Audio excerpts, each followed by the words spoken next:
Hey guys, welcome to another new video on Kubernetes. Today we're going to be looking at what Minikube is, and we're going to be looking at how to install Minikube on a local system.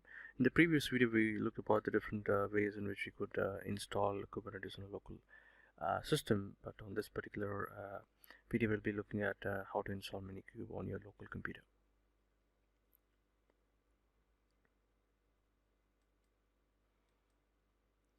And of course, we would be needing a few things.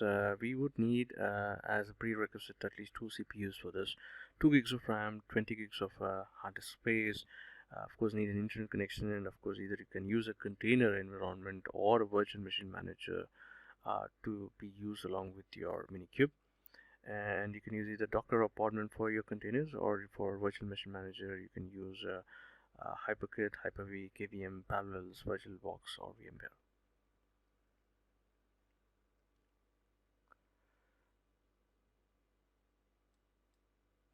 Let's go ahead and quickly dive into the installation. So the first step would be to go ahead and download the Minikube setup file.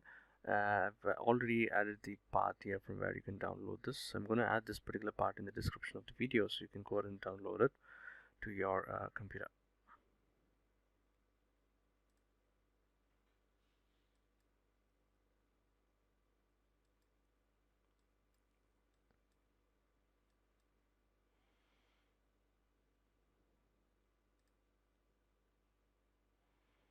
It's going to take a few seconds for me to go ahead and download this.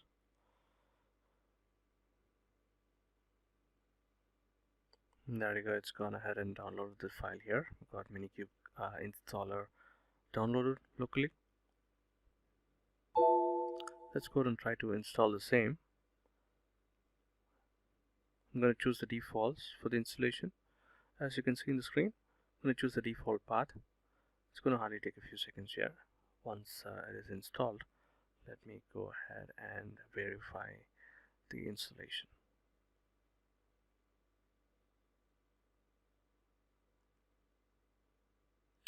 Right, to verify the same, I'm going to use the command minikube version to check what's the current version of Minikube. So let's type in Minikube version. There you go, it says version is 1.28. Let's go ahead and check the status.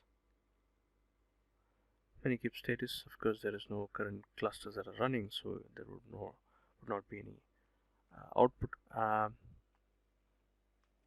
here it says there is no Minikube is not found. We would have to first set the profile here, so I'm going to use another command here. It says Minikube profile list. And currently it says there is no currently a list of any profiles that are created, so because there is no cluster running, right? So let's go ahead and move on to the next few steps.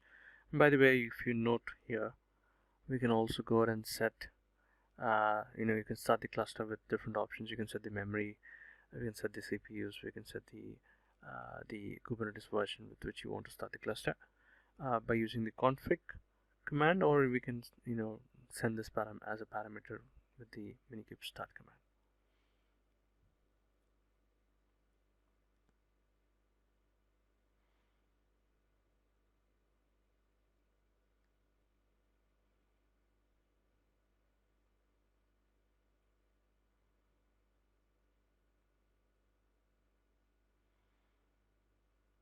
Let's go ahead and create the cluster. I'm going to keep it very simple for this demo, so I'm going to use just Minikube start. It's going to take in the defaults.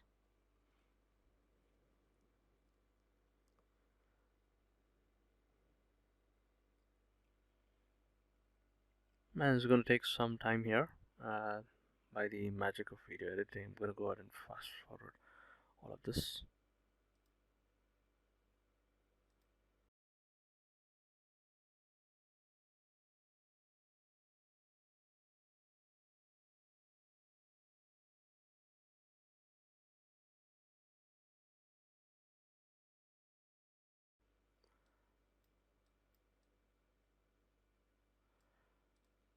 This looks like it's almost completed now. It's gone ahead and pulled an image and it's started the VirtualBox, and it's trying to generate the certificates, as you can see on the screen.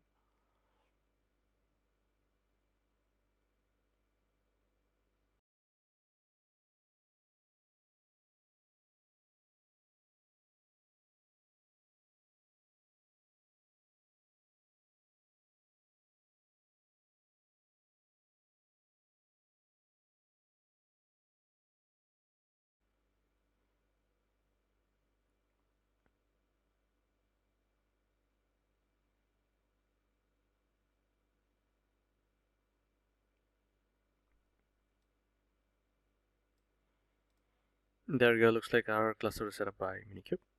Let's verify a few things. Let's do the status, Minikube status, which should give us the status and the name of the cluster. By default, it's taken it as Minikube, and it's a single node cluster, which is the control plane, and it says the host is running, kubelet is running, and API server is running, and of course the kube config is already configured for us.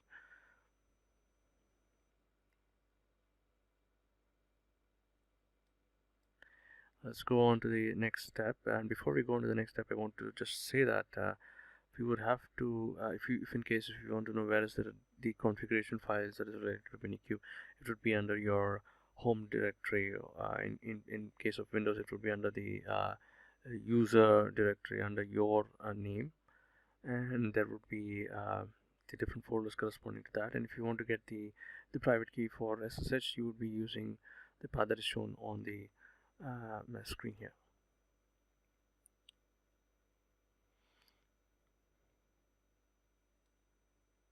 And of course, you can also go ahead and directly log into the Kubernetes cluster using Minikube SSH. As you can see on the screen, it will directly take you inside the cluster. And if you want to verify if the Docker is installed and list all the pods, we can use Docker PS, and this will list all the containers. In this case, it's showing you that there are dedicated containers for etcd, kube APS server, kube controller, kube scheduler, and so on and so forth. Let's exit out of this and let's try to interact with the cluster. To interact with the cluster, we need, of course, the kubectl. I have the path from where you can download the kubectl. So I'm going to go ahead and download this from there. I'm going to use this command, as you can see on the screen.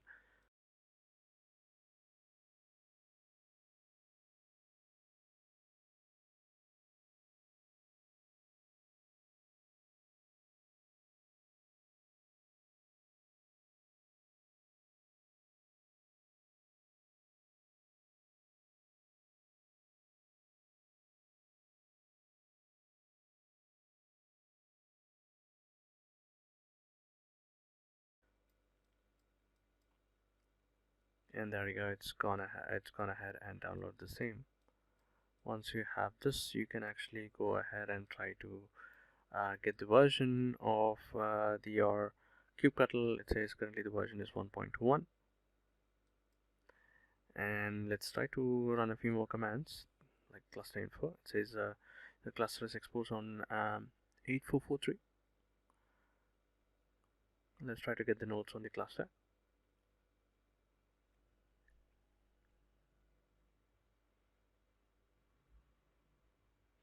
And currently it's a one node cluster.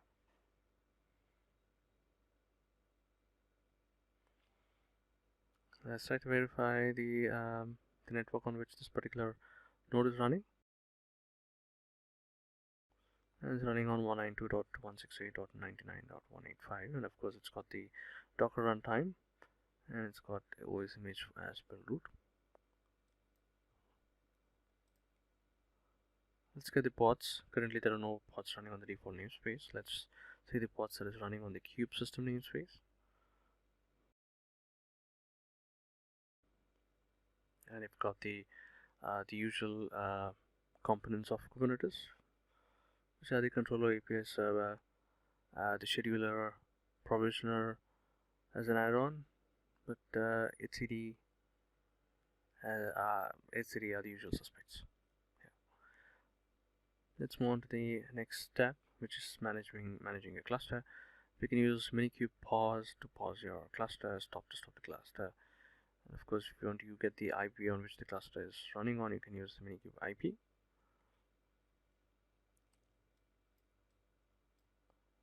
Let's try to pause the container. There you see, it's quite simple.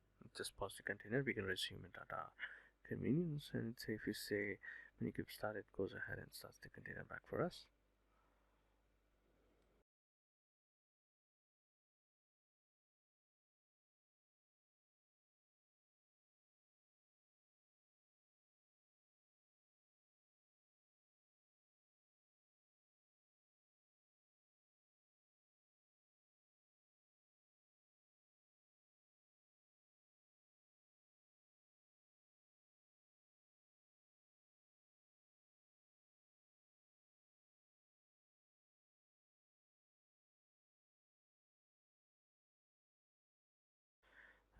it's going to start the cluster for us. Of course, pausing is much more quicker if you want to resume, whereas stop will take a little more longer than expected.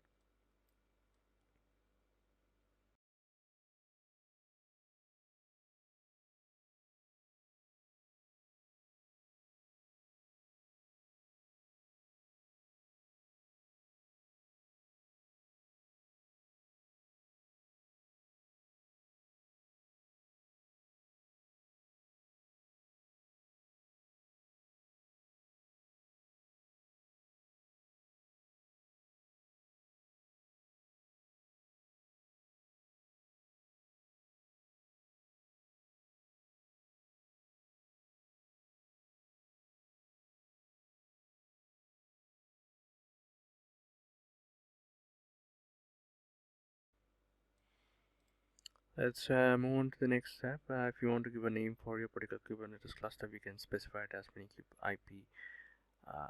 Minikube start followed by -p with the name of the cluster, which will give you the name for your cluster. P stands for profile.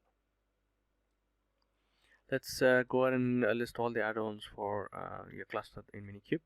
So if I type Minikube add-ons list, it will list all the add-ons, and the most popular ones here we should be looking at are the dashboard, ingress, metric server. These three things, we will be looking at these three things at a later point in time. Let's go ahead and try to look at the dashboard here. So we just type in Minikube dashboard, it will automatically add the add-on to the cluster and also open up the dashboard in the browser for us.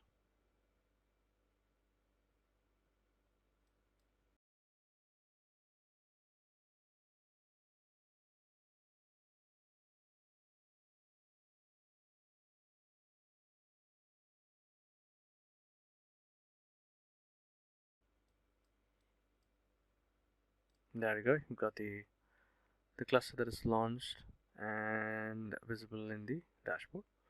And of course, we can also look at the pods.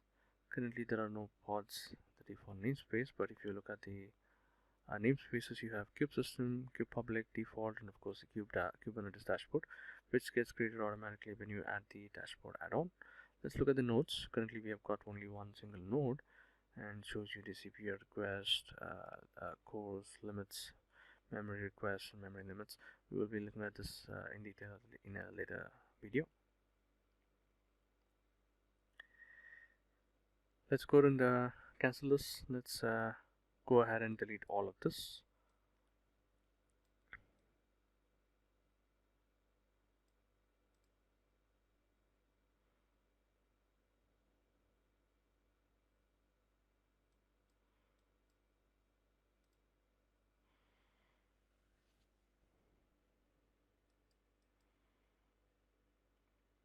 Let's look at a use case here. What if in case we want to create a cluster with two nodes, one as a master, another one as a slave. So we can use this particular command which says -node equals 2 with the name of the profile for the cluster as multinode -mk. So it's going to go ahead and create two different nodes, one as the master, that is for the control plane, the other one as the worker, also called a minion in Kubernetes, for running our pods in them. Right. I'm going to go ahead and fast forward this process.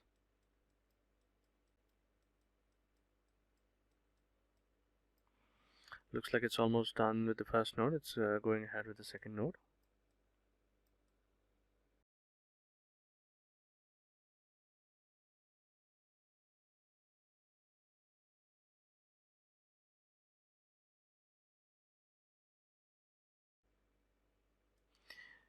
And there you go, you've got a two node cluster. Let's try to run the default commands. Minikube status, which will give you the status, but in this case we want to set the profile first. I'm going to see what's the profile, and the profile name is multinode -mk. I'm going to set the profile to multinode -mk, and this should allow us to run the status.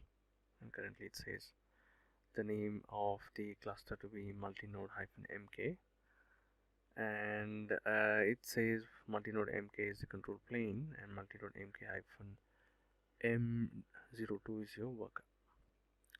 Let's try to run some kubectl commands. Let's get the cluster info. Alright, this says it's been exposed on 8443 as usual.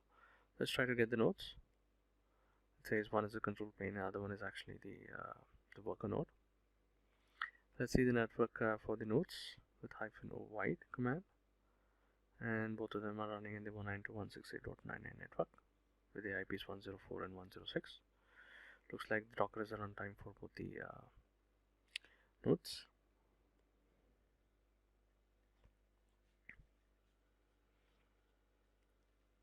Let's try to run a particular pod. Let's try to run the hello world pod. Let's see what happens. Let's use kubectl run. Let's give it a name as my hello world. I'm going to use the images -image hello world.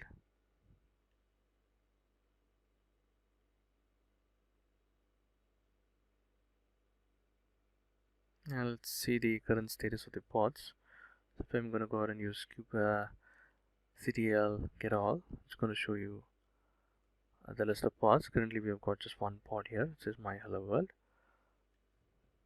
It says ready because it's already launched and stopped. That's the reason it says 0 out of 1 is ready, but however the status is completed. Let's go ahead and try to describe the pod. So let's use describe. Let's first check the logs. So I'm going to say logs pod hello world.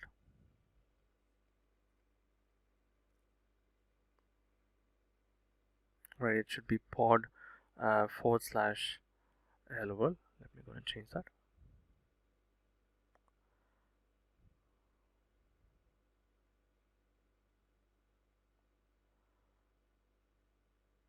There you go. You got the expected output from hello world pod or the container. Let's try to describe the pod. I'm going to use kubectl describe pod.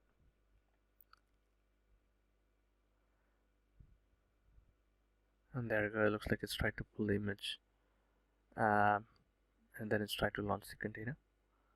And it looks like it's tried to pull the image multiple times and tried to start the container multiple times.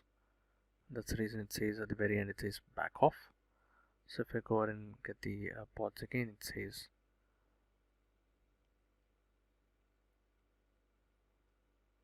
it says crash loop back off, because this is not a long running process within the container. It's more like a program that gets executed and then stops.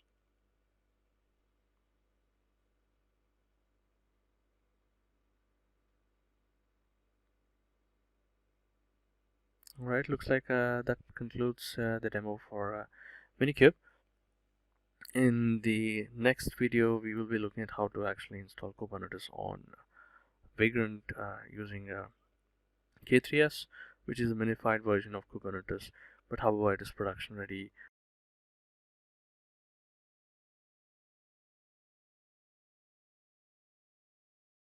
Hope you guys enjoyed the video. I would like to hear your feedback, your thoughts, your comments. Please let me know in the comments. Until then, goodbye. Take care.